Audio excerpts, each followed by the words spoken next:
ko ba na aksyonan na yan? Bakit ngayon parang tumaba pa lalo yung daga dyan sa NAIA?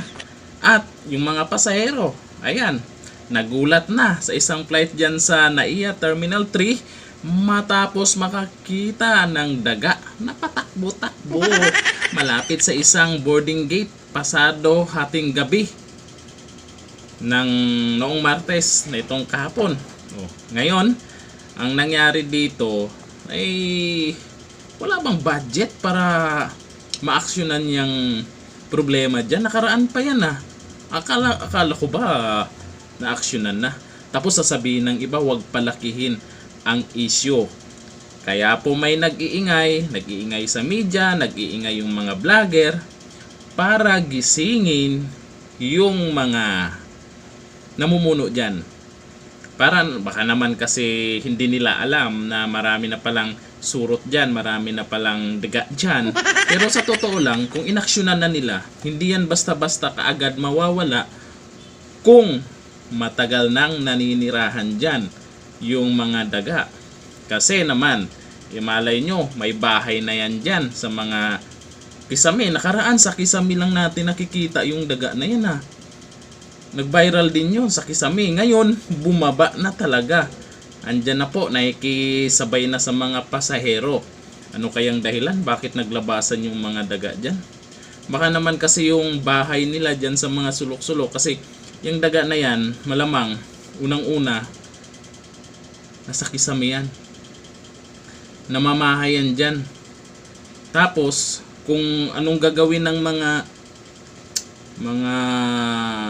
pamaraan nila dyan para matanggal, hindi yan basta-basta. May action man sila, malay natin meron silang ginawa na, pero hindi kaagad-agad. Kasi naranasan ko rin yan sa isang mall.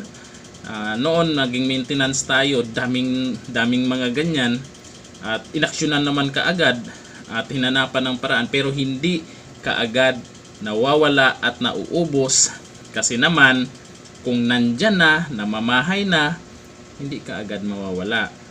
Pwedeng nasa Kisame, pwedeng nasa nagbubutas kasi ang mga yan. Kaya malamang napabayaan na po ito. Hindi lang yan ngayon, napabayaan na ng matagal. Opinion ko lang yon. Baka naman itong mga to sasabihin, sinisiraan nyo lang itong mga vlogger na to, sinisiraan nyo lang yung NAIA Terminal 3, kahihiyan yan. Alam nyo, sa totoo lang, kung pinapabayaan yan, walang magsalita, baka darating ang panahon, hindi lang isa, dalawang daga makikita natin dyan. Baka kasabayan na dyan, baka gusto na ring bumiyahe. Baka hindi na magkasya sa dami dyan. Diba? Kagaya ngayon, nag-viral na nga. Sabi, inaksyonan, o diba meron pa rin. O anong pwedeng gawin dyan? Alam ko marami tayong, may budget naman siguro yung gobyerno no? Kasi ayuda dito, ayuda doon, bilyon-bilyon laging pinag-uusapan dyan sa Kongreso at sa Senado.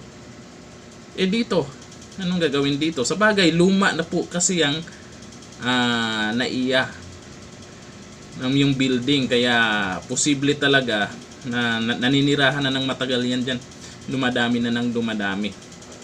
Nakakalungkot lang kasi abala dyan sa mga pasahero. At syempre, karamihan sa atin, hindi naman lahat siguro, hindi takot sa daga.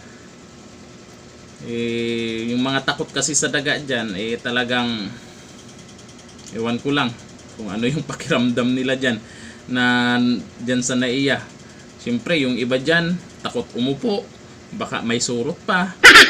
Ngayon, yung iba dyan, syempre, lilingon-lingon sila, baka katabi na nila yung daga.